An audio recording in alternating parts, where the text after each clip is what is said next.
할렐루야. 오늘은 구원받은 사람의 뇌의 변화란 그 제목을 가지고 말씀을 나누시겠습니다. 골로새서 3장 1절, 2절 말씀을 함께 읽어보겠어요. 그러므로 너희가 그리스도와 함께 다시 살리심을 받았으면 위의 것을 찾으라. 거기는 그리스도께서 하나님 우편에 앉아 계시니라. 위의 것을 생각하고 땅의 것을 생각하지 말라. 마태복음 16장 24절 말씀을 보시겠습니다. 이 예수께서 제자들에게 이르시되 누구든지 나를 따라오려거든 자기를 부인하고 자기 십자가를 지고 나를 따를 것이니라. 아멘. 말씀만 읽어도 이제 무슨 다 이제 설교 어떻게 살아야겠다는 감이 오시잖아요. 우리가 위의 것을 찾으면서 자기를 부인하는 삶을 살면서 살아야 되는데 오늘 이 부분에서 이제 제가 사역하면서 죄에 대한 뇌에 대한 생각을 이제 하게 되었어요. 우리의 뇌에 새겨진 감정, 생각, 과거와 현재의 기억들 이런 것들이 때로 우리를 힘들게 하고요. 하나님 말씀에 순종하는 것을 방해하더라고요. 예를 들면 쉽게 분노하고 또 자기도 모르게 이제 만성적 우울증이 있다 보면은 자기도 모르게 이제 우울해요. 또 짜증, 남의 말 하는 거, 게으름, 억울함, 남 탓하기 등 또 힘들었던 사건들을 계속 용서가 안 되는 거야. 힘들었던 사람들이 용서가 안 되는 거예요. 환경과 사람에 의해 만들어지고 또 내가 지나온 세월 속에서 만들어진 나잖아요. 그게 세월 속에 만들어진 나의 인격이에요. 그리고 성품들이요. 지난주에 이제 그 죄에 대해서 나누면서 첫 번째로 나눴던 게 뭐냐면은 상처들과 죄 때문에 내 안에 또 그것 때문에 또 다른 죄를 안 만들려면 죄를 만들어요. 그런 것 때문에 그 죄를 안 만들려면 자신에게 일어나는 힘든 삶이나 자기 자신에게 공감해 줘야 된다는 거예요. 과거에 겪었던 것들에 대해서 공감해 주고 또 지금 오늘 겪고 있는 일에 대해서 나에게 이런 일이 있구나 하면서 공감을 해 주는 거거든요. 그리고 자신을 사랑해야 돼요. 공감해 주고 사랑해야 돼요. 근데 이 사랑을 오해하시면 안 돼요. 사랑이 자기의 있는 모습 그대로를 사랑해 주는 거야. 근데 대부분 생각하면 여기서는 뭐 좋은 점은 쉽게 사랑할 수 있겠지요. 자기에게 이제 못났다고 생각하는 점, 잘 안 되는 거 이런 모든 것들을 다 그냥 내 거라고 사랑해 주셔야 된다는 거예요. 두 번째는요. 이제 그만 사람에게 하소연하지 마시고요. 하나님께 다 기도로 얘기하시면 돼요. 치유받으시라는 거. 하나님께 기도 받으시고 공감 받으시고 치유받으시고 회복되시라는 거죠. 세 번째는 자신의 아픈 과거를 자신의 것으로 받아들이고 품으시라는 거예요. 내 거예요. 아무리 내가 이제 과거 속에서 싫은 게 있고 정말 내 삶에 이런 게 일어나? 어떻게 나에게 이런 게 일어날 수 있어? 정말 이해가 안 되는 부분. 정말 심할 때는요. 이게 꿈꾸는 것 같다는 느낌이 들어요. 어떻게 나한테 이런 일이 있을 수 있어? 이런 거 있잖아요. 이런 불행이 있을 수 있어. 어떻게 내 자녀한테 이런 일이 있을 수 있어? 그런 건데, 그런 것도요, 일어났던 것, 또 지금 현재 것을 품으셔야 돼요, 그냥. 내 거라고 품으셔야 돼요. 그냥 받아들이시는 작업이 필요하다는 거예요. 네 번째는, 오늘 하루를 사는 연습을 하셔야 돼요. 과거 속에서 살지 말고요. 또 미래의 불안 속에서 살지 말고. 과거 속의 원망에서 살지 말고 그냥 오늘 하루만 사시는 거예요. 오늘 하루 눈을 뜨면 하나님 나에게 새 생명을 주셔서 감사합니다. 또 눈을 감을 때는 하나님 오늘 지은 죄 회개하시고 또 하나님 오늘 하루 살게 하신 거 감사하시고 그러다가 눈 안 뜨면 하늘나라에 가는 거고 눈 뜨면 또 내일 아침 또 새로운 시작이 되는 거고요. 다섯 번째로 자신 안에 부정적인 나를 분리 작업하시라 그랬어요. 굉장히 중요하거든요. 그래야 더 이상 삶을 통해 더 큰 죄를 만들지 않아요. 이 분리 작업이 없으면 직접적인 죄를 만들 수 있다 그랬어요. 이 부정적인 나는 힘든 과거와 상처 속에서 만들어진 또 다른 나예요. 다중인격은 아니지만 나에게 있는 부정적인 나와 긍정적인 나 두 가지가 있다는 것을 인식하셔야 돼요. 근데 이 부정적인 나가 힘들 때, 뭔가 내 마음에 안 될 때, 내 생각대로 안 될 때 그럴 경우에 부정적인 나가 올 수 있는데 그거를 내 거야. 그러니까 딱 그 순간 인식하게 돼서 나에게 있었던 과거에 어떤 것 때문에 있었던 또 부정적인 나가 나왔구나. 그러면서 하셔야 돼요. 이제 그만, 이제 그만, 이제 그만하시면서 더 이상 부정적인 나가 내 거라고 생각하지 말고 분리작업하셔야 돼요. 쓴뿌리가 되어 자신과 가족과 사랑하는 사람들을 힘들게 하고 있지만 고쳐지지 않는 이유가 있어요. 고쳐지지 않는 이유가 있는데, 첫째는 그러니까 자신을, 우리가 사실 자신을 돌아보는 좀 삶을 살아야 돼요. 하루 주무시기 전에 오늘 어땠나 돌아보는 삶도 살아야 되는데 자신을 돌아보지 않아요. 두 번째는 상대들의 말에 귀를 기울이지 않아. 상대가 만약에 힘들어 어떤 얘기를 했을 때는 기분 나쁘죠. 이게 원래 있지. 자존감이 낮고요. 쓴뿌리가 있는 분들은 상대가 무슨 말하면 되게 기분 나빠요. 자기를 무시하는 것 같고 막 그런 느낌이 들기 때문에 굉장히 기분 나빠요. 근데 기분 나쁜 것조차도 품으셔야 돼. 아, 내가 그냥 원래 쓴뿌리가 많아서 기분이 나쁘구나. 아, 내가 또 자존감이 낮은 게 올라왔구나 이러면서 품으셔야 돼요. 상대들의 말에 귀를 기울이셔야 돼요. 기울이지 않기 때문에 이런 일이 생겨요.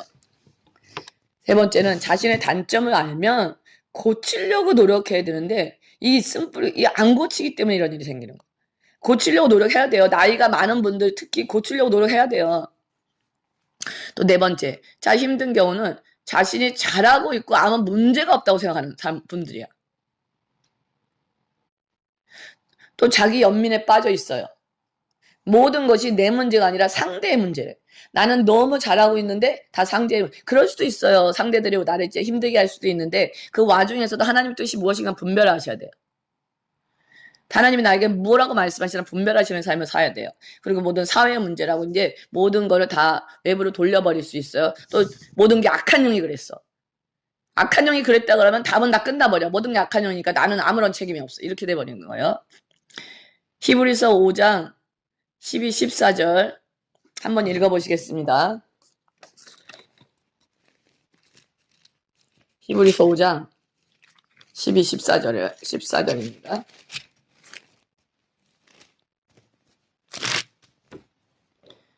때가 오래되었으므로 너희가 마땅히 선생이 되었을 터인데 너희가 다시 하나님의 말씀의 초보에 대하여 누구에게서 가르침을 받아야 할 처지이니 단단한 음식은 못 먹고 젖이나 먹어야 할 자가 되었도다. 이는 젖을 먹는 자마다 어린아이니 의의 말씀을 경험하지 못한 자요.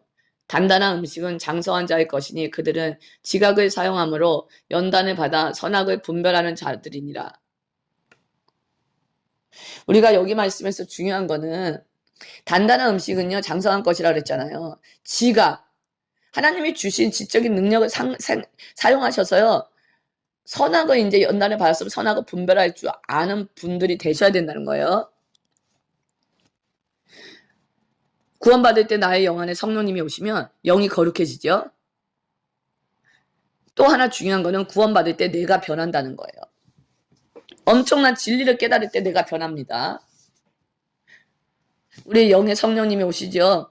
우리 영의 성령님이 오시면 구원받고 우리의 양심이 승격되고 의지가 변화되고 하나님과 연결할 수 있어요. 본어겐 되었을 때는 베이비이기 때문에요. 혼과 육을 완전히 우리가 지배하지 못해요. 근데 영이 거룩해지는 것은 영접할 때 저절로 일어난다고 보면 그 다음에 나의 혼과 육이 거룩해지는 건 저절로 되는 게 아니거든요. 이때 우리 뇌가 중요하다는 것을 알고 뇌에도 주의를 기울여셔야 돼요. 성령 충만할 때는 보세요. 순식간에 전부 변한 것 같아요. 그런 경험들 다 있으시죠? 그런 체험을 통해 하나님 안에서 우리가 거룩이 무엇인지 잠깐 다 체험하게 돼 있어. 그래서 그 체험하면서 그때를 사모하면서 이제 그렇게 가려고 이제 하는 거죠. 이럴 때가 되면은요. 제가 옛날에 이제 직장 다니면서 야간 학교 다닐 때 너무 감사하더라고요. 진짜 돈도 벌지, 공부도 하지. 진짜 육체는 너무 힘들었어요. 근데 육체는 힘들었지만 이게 영이 감사하다 보니까 전혀 힘든 걸 모르는 거야. 늦게 이제 그 학교를 끝나고 10시 반 지나갈 때면 전주에서 내려서 걸어갈 때면요. 하늘에 별들이 얼마나 반짝이는지 껌껌할 때. 근데 막 내가요 그 걸어가면서 붕붕붕 날아가는 것 같아요. 속에서 희락이 올라오고 하늘의 별을 보면 모든 별들이 나를 보면서 웃고 있고 그 하늘 속에서 하나님의 큰 얼굴이 나를 보면서 스마일하고 있고요. 정말 그거보다 행복한 시간 없더라고요. 이제 우리가 본어겐 된 다음부터 옛 성품과 새 성품이 이제 다투기 시작해요. 옛 성품 모두가 뇌에 저장돼 있어요.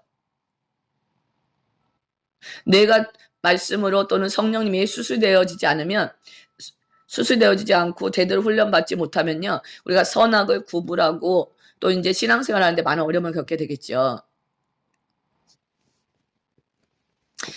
혼과 육과 뇌는 저절로 이제 하나님이 성령이 강권적인 역사와 도심이 있어요. 도심이 있고 기름 부음이 있어요. 그런데 우리가 어떻게 하는지 굉장히 좌지우지가 돼요.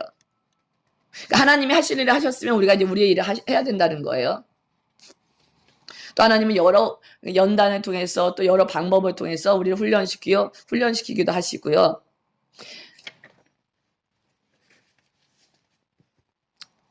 또는 이제 우리가 이제 뇌 기도하잖아. 뇌에다 이제 손 얹고 이제 기름 부음하고 나면은 정신이 맑아지는 느낌이 들 때도 있어요. 혼미함이 없어져요. 뇌가 기름 부음을 통해 회복되는 것이거든요. 목사님이 뇌를 치유하는 이유도 거기에 있어요. 뇌를 중심이기 때문에 뇌를 치유하면 삶이 회복이 돼요.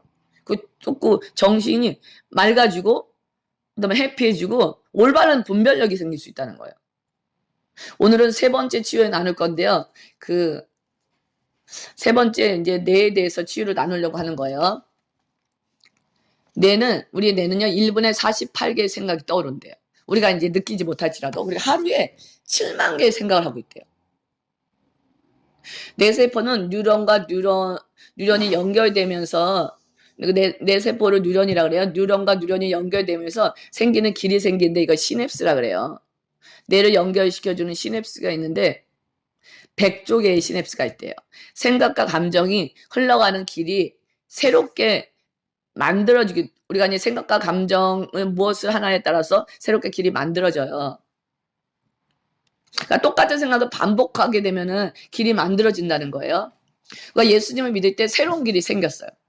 인생의 진리를 깨달을 때 뇌에 변화가 오거든요. 또 사랑하는 사람을 만났을 때, 또 전두엽과 변형계에 회복이 일어난다는 거거든요.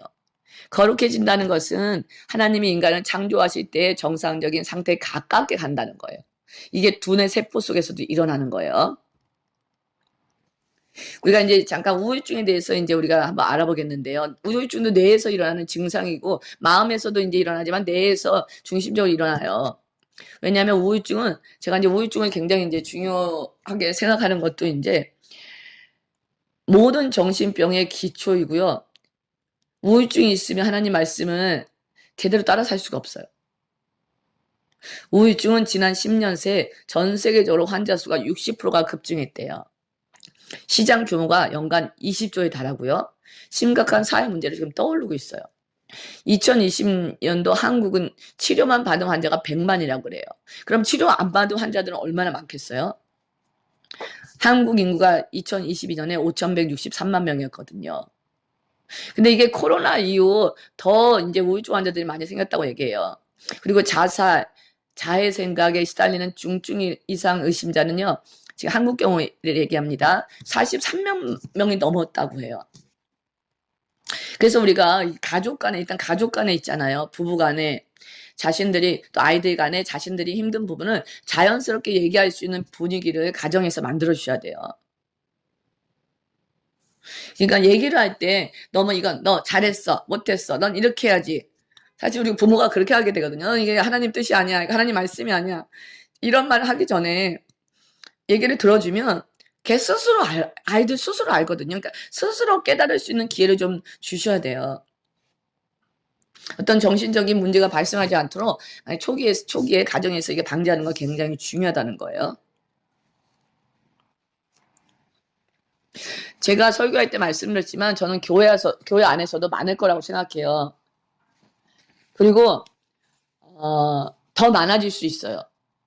그리고 이제 사실 신앙이 좋고 기도 열심히 하는 분들은 자기가 이런 우울한 그 감정이 왔을 때 서로 얘기하면서 공유하기가 힘들어요. 쉬운 얘기로 목사님들이나 사모님 또 전도사님들 또 진짜 열심히 하는 섬기는 분들 그런 분들은 얘기를 하면 이럴 거 아니야. 하나님을 열심히 믿는다면서 왜 그러세요? 그러니까 그 말 듣는 자체도 되게 부담스럽거든요. 이제는 뇌를 조금 뇌과학적으로 볼게요. 우울증은 뇌가 작동하는 방법에 따른 현상이라고 얘기해요. 우리 뇌는 감정적인 사건에 움직이는데 긍정적인 사건보다는 부정적인 사건에 더 쉽게 영향을 받아요. 긍정적인 사건을 많이 겪어야 둘이 이렇게 밸런스가 맞춰진다는 거예요. 왜냐면 감정회로는 부정적인 것에 더 활성화되기 때문이에요. 어떤 사람의 뇌는 자동적으로 부정적인 면에 더 초점을 맞추는 뇌들이 있어요. 우울증이 있는 사람이나 우울증에 걸릴 확률이 있는 사람들은 더 쉽게 부정적인 면에 반응하고 실제 상황보다 훨씬 나쁘게 인식해요. 여러분은 어떠세요? 제가 볼 때는 대부분이 그럴 수 있다고 생각해요. 그런데 이제 우리가 전두엽 쪽은 이성적인 뇌, 그 다음에 변형계 쪽은 감정적인 뇌라 그러는데 이게 긴밀하게 같이 일을 해요. 만약에 화난 목소리와 차분한 목소리가 있어요. 그러면 사람들이 화난 목소리에 더 빨리 반응한다는 거. 그거는 이제 우리 뇌 편도체라는 부분이 있거든요. 편도체가 더 빨리 반응한다는 거거든요. 그래서 우리가 아이들 혼낼 때 처음에 막 동생이 네가 만약에 형을 때렸어? 그러면은 막 때린 것 자체를 혼낼 때, 야, 너 왜 이렇게 때릴 수 있어? 막 이렇게 혼내잖아. 그러면 애들은 자기가 잘못한 거는 딱 깡그리 잊어버려. 자기한테 화냈다는 것만 기억하기 때문에 엄마는 나를 미워해. 뭐 아빠는 나를 싫어해. 형만 좋아해. 이런 식으로 반응한다는 거예요. 그래서 얘기할 때 일단 그렇게 안 되시더라도 부드럽게 하면서 아이들이 스스로 할 수 있도록 목소리 자체에서 좀 조절하시면서 하셔야 돼요. 그래야 긍정적인 반응을 얻을 수 있어요. 우리가 이제 그런데 편도체는 이게 그냥 소리를 듣고 이제 그냥 반응한다 그랬어요. 그런데 전두엽은요, 우리가 의식적으로 할 때 이성의 뇌라고 얘기할게요. 전두엽은 우리가 의식을 할 때 이게 전두엽이 이제 무슨 일이 있네 하고 이제 반응하기 시작해요. 뇌가 감정적으로 반응하는 것을 그냥 감정적으로 순간에 반응하기 때문에 우리가 통제할 수 없어요. 그런데 어느 정도는 통제할 수 있다는 것이 우리가 우리 감정을 의식하면 통제할 수 있어요. 자신 훈련이 잘 되어지면요, 이제 감정에 의해 자신이 조정당하지 않고 어떤 사람에 의해 자신이 조정되는 삶을 살지 않아요. 그런데 이거예요. 우리가 이제 감정을 의식한다는 건 내가 막 화가 났잖아요. 그럼 순간적으로 내가 화가 났네? 내가 이것 때문에 많이 화가 났네? 이것만 아셔도 의식하는 거예요. 그리고 이제 내가 아무 일도 없는데 슬프네? 아니면 무슨 일이 있어서 내가 슬프네? 이거를 감정을 의식해주면 되거든요. 또는 불안해. 갑자기 불안해. 차를 타고 올라가다가 경사길에 딱 멈췄어요. 꼭대기에 멈췄어. 그때 이제 순간적으로 이렇게 불안을 빨리 느끼는 분은 갑자기 불안해졌어요. 막 밑으로 떨어지지 않았는데 막 공포가 오는 거예요. 저 그런 적이 있거든요. 그러니까 떨어지는 것 같은 그 불안감이 순식간에 오는 거야. 그럴 때 딱 알아차려 주셔야 돼요. 불안해졌네. 딱 알아차리는 순간 조금 이성을 찾잖아요. 그런데도 이제 불안이 이제 없어지지 않아요. 순간에. 그럴 때 막 방언 기도를 통해서 막 그냥 하는 거예요. 그리고 말씀을 여는 거야. 두려워하지 말라. 내가 너와 함께함이라. 놀라지 말라. 나는 너의 하나님이 됨이라 하면서 계속 그런 말씀이 있죠. 말씀을 외우면서 하면은 내가 이 불안감이 없어질 수 있다는 거예요. 우울증에 걸린 사람과 우울증에 빠지기 쉬운 사람은 중립적인 표정 있잖아요. 가만히 있는 표정을 화난 표정으로 해석해요. 여러분들 어떠세요? 여러분도 혹시 그렇게 생각하지 않으셨어요? 그리고 또 슬픈 표정으로 해석할 가능성이 더 크다는 거예요. 아무런 감정이 없는 사진을 봐도요. 그들의 뇌는 사진에 다 감정을 붙여. 이 사람 무슨 일이 있을까 무슨 일이 있을까처럼.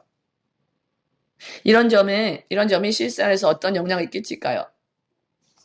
회사를 다니는 경우 상사가 내가 인사했는데도 내 인사를 안 받아줬어. 그러면 이제 바로 오는 거죠. 저 사람이 뭐 마음에 안 든가, 뭐 나를 싫어하나, 이렇게 막 오는 거잖아요. 근데 나중에 이제 이런 경우가 있었어요. 나중에 옆에 동료한테 하루 종일 그 고민만 하는 거야, 그냥. 그래서 동료한테 이제 말을 했어요. 야, 오늘 내가 그 부장님한테 얘기를 했는데, 야, 그냥 내 인사도 안 받고 막 뛰어가더라. 아, 진짜. 나 혹시 무슨 얘기 들은 거 있어? 했더니 그 동료가 그러는 거야. 야, 부장님 어머님이 지금 응급실에 가셨대. 어? 지금 위독하시대. 그 전화 받고 빨리 뛰어가셨나 보지. 그러는 순간 마음에 안도감을 갖는 거야. 이런 경우가 생길 수 있다는 거예요. 친구들이 혹은 교인들이 자신을 비웃고 무시하고 자신을 보고 인상을 쓴다는 확신이 막 더 커질 수 있어. 만약에 사람들이 모여서 얘기를 하면 저 사람이 다 내 얘기를 하는 것 같아. 이들의 뇌는 감정 정보를 더 오래 붙들고 있어요. 편도체가 감정에 오래 매달려 있다면 침착한 삶, 편안한 삶, 살 수 없어요. 근데 여러분 잘 아셔야 돼요. 사랑하는 성도님들. 남보다 감정적인 뇌를 가졌다는 것은 잘못된 것이 아니에요. 감정은 인생의 묘미를 더해줍니다. 우리가 그 감정이 있기 때문에 그 단풍을 보면서 아름다워, 햇빛에 반짝반짝 빛나는 저 잔디를 보면서 하나님의 은혜를 느끼고 하나님의 숨결을 느끼고 그럴 수 있잖아요. 또 많이 감사해요, 이런 분들이요. 많이 기뻐하고요. 이런 분 때문에 세상이 따뜻해지는 거예요. 어려운 사람 보면은 너무 공감력이 뛰어나서 막 도와주고 싶고 도와주고 또. 그런데 이제 부정적인 감정이 긍정적인 감정보다 강화될 경우 문제가 커진다는 거예요. 부정적인 일에 더 강렬하게 반응하기 때문에 짜증이 기쁨보다 커져요. 한 친구에게 못생겼다고 들은 말이 한 친구가 예쁘다고 한 말로 없어지지 않는 거예요. 긍정과 부정이 긍정이 3이 되고 부정이 1이 되어야 내 뇌에서 없어질 수 있어요. 어떤 사람은 10대 1이 될 수도 있어요. 물론 모든 사람이 다 똑같지는 않아요. 어떤 사람은 2대 1로 충분하기도 하고 어떤 사람은 이제 훈련이 된 사람은 별로 관심도 없어. 그래 뭐 자신이 워낙 이제 훈련이 돼서 자존감이 높아졌기 때문에 못생기고 잘생긴 거 자신이 이제 그거 자주지 않는데요. 여기까지 가셔야 돼요. 우울증일 때는 자신에게 일어난 긍정적인 일을 뇌가 깡그리 잃어버려요. 이런 경우는 긍정적인 비율이 더 높으셔야 돼요. 왜 긍정적인 면에 초점을 맞추는 것이 안 될까요? 뇌가 반응하는 것이 사람마다 달라요. 그래서 우리는 각자를 이렇게 인정해 주셔야 돼요. 어떤 사람들의 편도체는 부정적인 면에 반응하는 것이 커서 이 사람은 아까 이성의 뇌인 전두엽 쪽에 더 신경을 써야 돼요. 어떤 사람은 부정적인 면은 간단히 처리하고 다음 단계로 넘어갈 수 있는 그런 능력이 있어요. 훈련을 통해서 아니면 또 DNA를 통해서도 그런 경우도 있어요. 나의 뇌는 어떤 성향일까 한번 자신에게 물어보세요. 부정적인 편향이 강할까? 긍정적인 편향이 강할까? 근데 그게 그 가계도에서도 그 유전이죠. 그런 그 영향이 있을 수 있대요. 만약에 가계도에 가족 안에 우울장애나 불안장애가 많은 경우 있잖아요. 집안에 내력인 경우 있잖아요. 우울증이 있는 부모를 둔 유년기 아이들은요. 학업 등으로 우울증이 걸릴 확률이 높대요. 우울증이 있는 엄마와 없는 엄마의 딸 연구를 한 결과 우울증이 있는 엄마의 딸들에게 부정적인 표정을 우울증이 있는 엄마의 딸들이 부정적인 표정을 더 잘 맞춘대요. 우울증은 하루 종일 뉴스만 보고 있는 것 같거든요. 자신의 기분이 안 좋으면 슬프고 안 좋은 것만 기억나요. 기분이 나쁘면 편도체의 감정 반응이 높게 되거든요. 그러니까 나쁜 말, 그러니까 좋은 말과 나쁜 말이지 해서 이제 실험해봤어요. 나쁜 말만 계속 눈으로 보는 거야. 나쁜 말만 봐도 편도체가 반응한대요. TV 채널만 바꾸면 세상에 온갖 것을 볼 수 있는데 TV 채널을 안 바꾸고요. 우울증은 하루 종일 뉴스만 보고 있다는 거가 똑같다는 거. 그것도 안 좋은 뉴스만. 우리 뇌에서 전방대상 피질이 있는데 전방대시 피질의 위쪽 부분이 계속 실수만을 지적해요. 뇌는 언제나 무언가 하고 있다는 걸 잊으시면 안 돼요. 불확실성한 미래에 대해서 내가 어떻게 반응하는지 보세요. 과거에 나빴으니까 지금도 나쁠 거야. 내가 그렇게 반응한다는 거예요. 뇌는 자신이 모르는 것을 부정적인 것으로 인식해요. 그래서 우울증에 걸린 사람은 또 몸의 통증을 더욱 심하게 느낀대요. 일반 사람보다. 왜냐하면 통증에는 감정의 부분이 섞여 있대요. 그럼 우리가 이 뇌를 어떻게 훈련해야 될까? 뇌를 훈련해야 돼요. 자동적으로 이렇게 없어지는 게 아니거든요. 첫 번째는 아까 말씀처럼 계속해서 자기 생각, 부정적인 생각, 안 좋은 생각을 부인하셔야 돼요. 하나님 말씀에 반대되는 생각들을 부인하셔야 돼요. 그리고 하늘의 것, 위의 것을 생각하셔야 돼요. 그래야 우리 뇌가 하나님께 복종할 수 있어요. 말씀을 외우세요. 말씀을 계속 외우면 뇌에 다른 시냅스 길이 생긴다는 거야. 뉴런과 합쳐져가지고 세포 합쳐져가 시냅스에 다른 길이 생겨요. 아니면 길이 강화되고 긍정적인 길이 약해 있던 게 강화되거든요. 시냅스. 그래서 이것저것도 안 된다 그러면 말씀만 그냥 암송하세요. 위의 것을 찾으라. 이런 말씀 있잖아요. 긍정적인 말씀. 자신을 잘 살피셔야 돼요. 자신에게 나오는 생각들의 출처를 찾으셔야 돼요. 이런 생각이 하나님이 좋아하실지 않을지를 생각하셔야 돼요. 마음이 왜 힘든지, 왜 생각대로 의지대로 안 되는지 생각하셔야 돼요. 왜 내가 전혀 생각하려고 그러지 않았어. 갑자기 설거지를 하는데 갑자기 옛날에 막 억울했던 일이 생각나는 거야. 뇌에서 문득 억울했던 옛 생각, 감정들이 갑자기 생각나는지. 그러면 어떻게 생각나니까 이제 우리가 알면은 뇌에서 그냥 저장돼 있던 게 나오는구나 하고 이제 저리 가세요. 더 이상 싫어해야 되는데 그러면 하루 종일 그 생각이 막 반복이 돼. 남편이 나한테 억울하게 했더니 뭐 힘들게 했더니 자녀 또 누가 뭐 교인 식구가 막 하루 종일 분노 가운데 있는 거야. 그다 저녁에 할 때 내가 왜 이러지?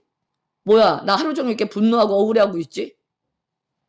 이 생각, 내 생각 때문에 옛날 과거 생각 때문에 하루 종일 죄만 짓고 산 거예요. 남을 미워한 걸 살인하는 죄라고 그랬잖아요. 반복적인 죄를 짓는다는 거예요. 그리고 내 안에 육신의 정욕, 안목의 정욕, 이생의 자랑이 올라올 때 잡아내셔야 돼요. 그리고 분리하셔야 돼요. 하나님이 좋아하시는 건지 사탄이 좋아하는 건지 생각하시고 이제 분리작업하는 과정으로 들어가셔야 이게 처음에 안 돼요. 안 되는데 처음에 안 된다고 하지 마시고 계속 하세요. 오뚜기 아시죠? 제가 오뚜기 얘기했죠. 오뚜기 아시잖아요.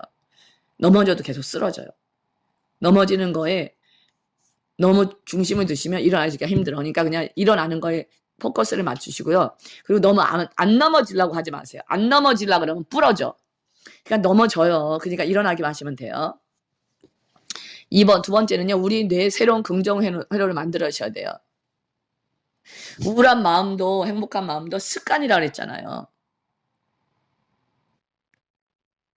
우울과 불안을 떨치고 싶으면 습관을 바꾸셔야 돼요. 내 삶의 습관을 바꾸셔야 돼요. 하루 종일 앉아가지고 밖에 안 나가고 그냥 핸드폰만 보고 있어. 여러 가지 그런 습관도 있잖아. 만나면 남의 얘기만 해. 그리고 또 얘기를 하면 이렇게 무슨 얘기를 해도 부정적인 얘기. 뭐가 안 된다는 얘기. 뭐 의견을 내면 무조건 안 된대만. 노.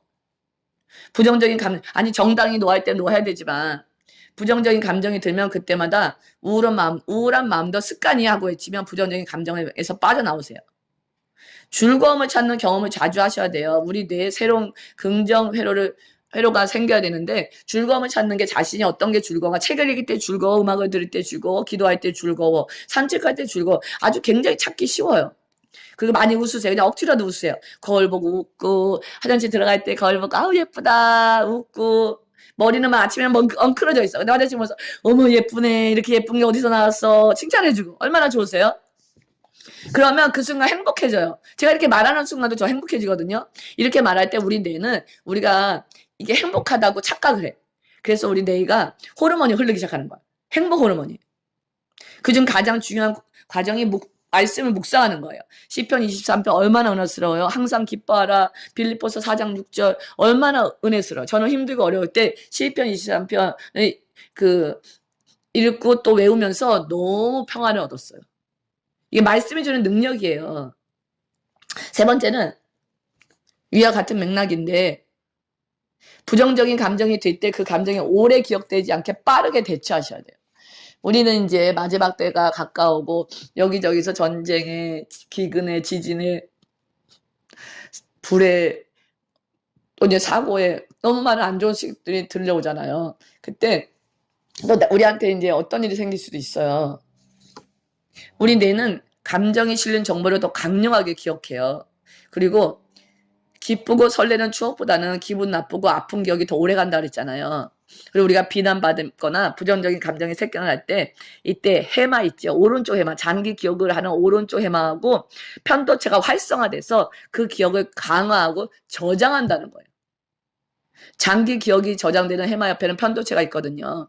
기억을요. 근데 중요한 건 기억 사건만 기억하는 게 아니라 감정을 묶어서 저장하는 거예요.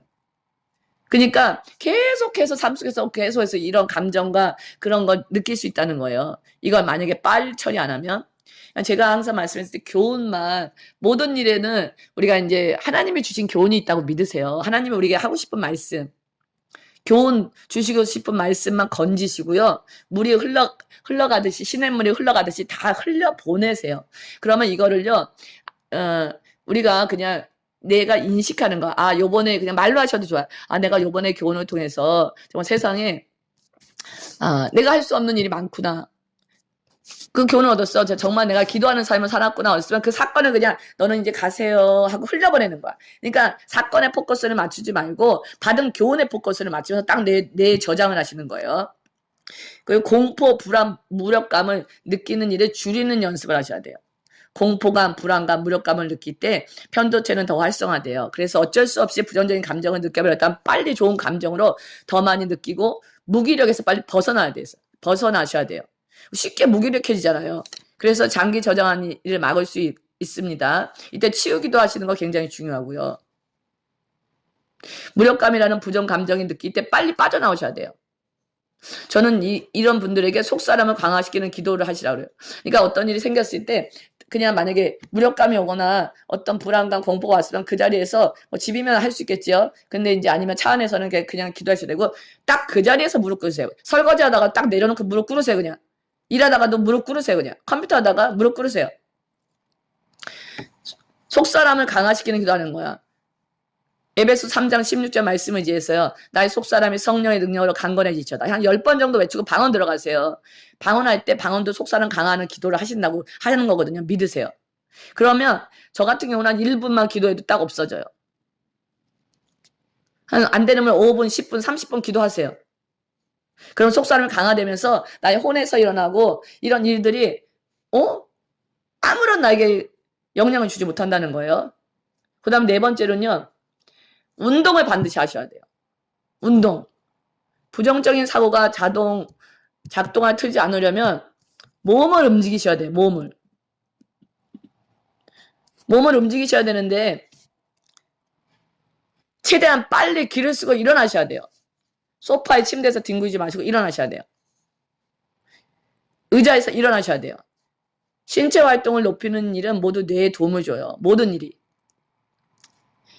엔도르핀 등을 분비해 기분이 좋아지도록 하고요. 긍정적인 감정을 느끼게 해주는 것이거든요. 그래서 이제 우리가 어떤 그 정신적인 문제 치유할 때 그 행동 치유가 인지 치유보다 더 높다고 얘기하거든요. 행동 치유가 제대로 되면 약을 안 먹어도 된다고 얘기해요. 우울증 환자가 약을 먹는 만큼의 효과를 얻을 수 있대요. 운동을 할 때 항우울제를 사용할 때와 비슷한 효과를 낸대요. 이제 이런 경우가 있었어요. 이게 이제 우울증 가짜약이라고 가짜약을 줬어. 그럼 심리적으로 약이라고 했기 때문에 그 안정감 먹고 자신 자체적으로 의지적으로 되는 거야, 그냥. 가짜를 먹은 거하고 홈 트레이너를 써가지고 운동을 한 결과가 이 가짜약을 먹인 것보다 더 큰 효과를 얻었대요.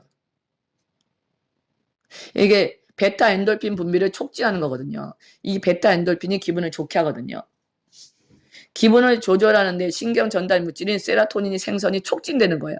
운동은 특히 데네피질, 해마, 이런 시상하부, 선주체처럼 기분과 동기를 조절하는 뇌 영역에서 세로토닌 활성도를 높여요. 운동을 하면 도파민 신경 전달 체계가 활성화되거든요.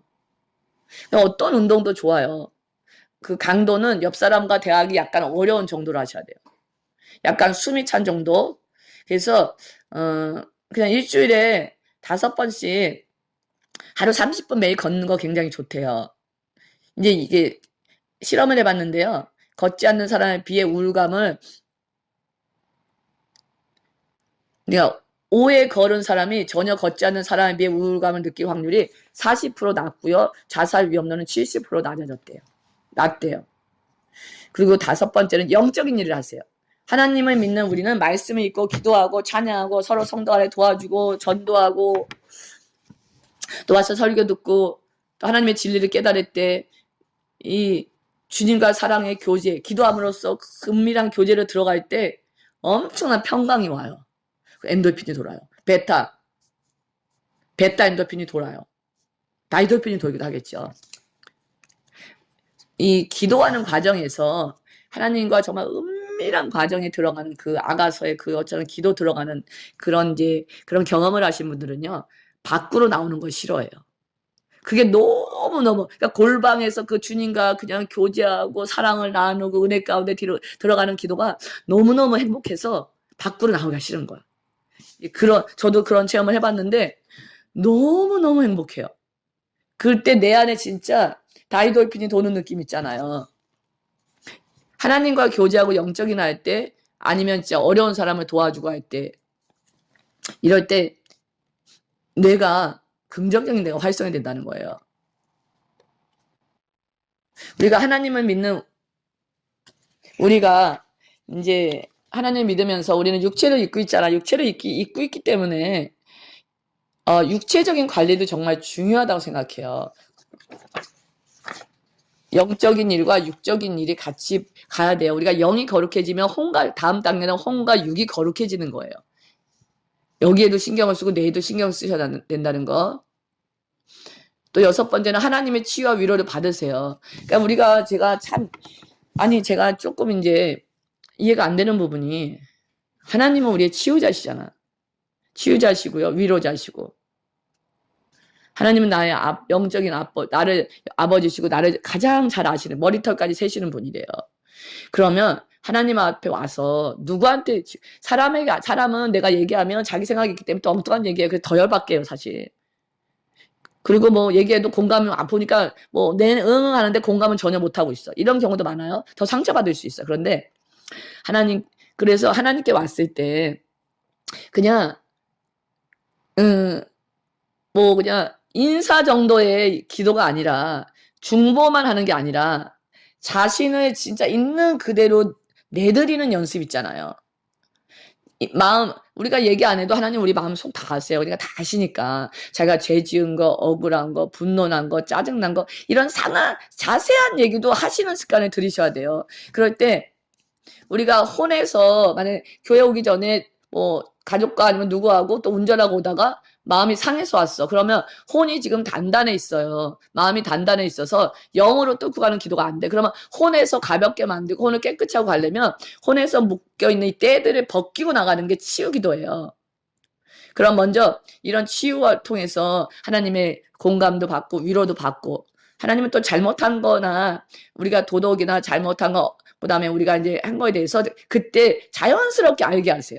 지적해 주시고, 우리가 느끼게 해줘. 우리 알거든. 영으로 들어가면 알아요. 뭐가 선인지 악인지. 그러니까 막 내 마음을 토로한 다음에 뭐 잘못한 게, 하나님 잘못했습니다. 막 회개도 와요. 그리고 내가 그 사람한테 잘못했구나. 아니면 그 사람이 많이 지금 힘들어했구나. 많은 거 알려주세요. 이게 진짜 신앙생활에서 엄청난 비밀이에요.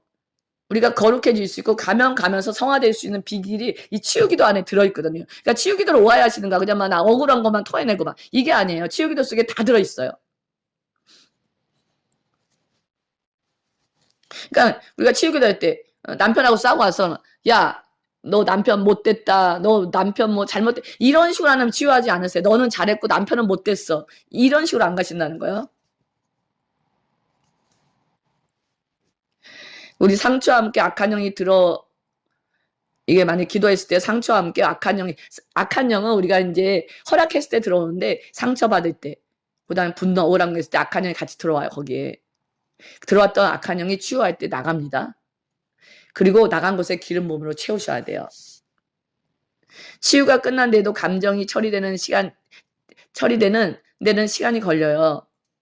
왜냐하면 뇌에서 저장이 됐잖아. 그 사건과 감정이. 그럼 내가 실상적으로 하는 게 회개하고 있지만 뇌에 있던 부분이 찌꺼기가 나오는 거예요. 여기 그 뇌에서 나오는 파괴자라 그럴게. 그냥 파괴자의 말에 속지 마세요. 분리시키셔야 돼요. 그리고 그다음에 이제 감수하는 말을 하셔야 돼요. 우리가 말은 되게 중요해요. 남을 세워주는 말, 긍정적인 말. 그 선포기도 우리가 굉장히 중요해요. 기도할 때. 잠언 18장 22절에 보면요. 죽고 사는 것이 혀의 힘에 달려있대요. 긍정적으로 내로 바꾸시려면 감사하는 말, 우리 말을 굉장히 이제 바꾸셔야 돼요. 그리고 뭐 침묵만 하고 있다고 좋은 게 아니에요. 좀 막 긍정적인 말 하세요. 좀 감사합니다. 사랑합니다. 고맙습니다. 이런 말들. 입술로 축복을 하셔야 돼요. 이게 우리가 상처받고 난 다음에 이제 다시 기억날 수 있다 그랬잖아요. 그럴 때 나는 그를 용서했어 하면서 그들을 축복했어요. 하나님 저에게 믿음을 주시옵소서. 하느님마다 잘되게 하여 주시옵소서. 저 사람 속에서 정말 하나님 나라가 세워지게 도와주시옵소서. 하나님 저 사람이 안에 자녀들이 하나님 하나님의 영광 가운데 영광 돌리는 삶은 이런 축복을 영적인 축복 많이 해주시라는 거예요. 하늘의 기름진 복과 땅에 하늘의 신령한 복과 땅의 기름진 복이 충만하게 넘치게 해주시옵소서. 그러면 내가 입술로 이렇게 긍정적인 선포를 했잖아요. 그러면 저주의 끈이 끊어져. 그 사람이 묶였던 저주의 끈은 끊어지고요. 하나님 은혜가 내 안에 흘러가기 시작해요. 또 그 사람에게 기도했기 때문에 그대로 되는 일이 일어나겠죠. DNA 학자들에 따르면 뇌세포의 98%는 언어의 지배를 받는데요. 그러니까 말의 각인력이에요. 매일 어떤 말을 성경 말씀을 암송하거나 또 독백하거나 또 이제 내가 어떤 말을 할 때 그 말에 우리 되뇌에 입력돼 우리 삶에 영향을 미친대요. 또한 견인력이 있어서 어떤 말을 하면 되뇌가 그 말을 수용하여서 감정과 행동에 영향을 미쳐요. 그로 인해 외부의 비슷한 것을 끌어모으는 작업을 한다는 거예요. 이게 뭐냐면 내가 이제 쉬운 얘기로 잘 될 거야. 잘 될 거야. 계속 선포해요. 그러면 잘 되는 일만 온다는 거야. 그럼 내가 내 인생은 진짜 망했어. 나는 다른 일이 되는 일도 없어. 아우 지겨워. 막 이런 말을 하면 그런 일만 생길 수 있다는 거거든요. 그 에너지에 대해서 그 연구하는 그런 세상의 학자들이 성경 말씀을 가지고 성경을 가지고 가져가가지고 계속 긍정적인만 만벌을 하면 그대로 된다고. 이런 식으로 해서 사업에 성공하는 사람도 있대요. 그래서 모든 거에 이 사람들은 에너지가 있다고 생각해요. 그래서 내가 입으로 말하는 것도 에너지가 있어서 그 에너지를 끌어온다고 생각하는 거예요. 근데 우리 성경이 분명히 말했잖아요. 말이 얼마나 중요한지. 하나님이 말씀을 통해서 천지를 창조하셨잖아요. 5만 번 이상의 기도응답을 받은 조지 밀러는 수많은 고아를 기른 고아의 아버지예요. 그는 실상 깡패였어요. 동네 불황아였어요.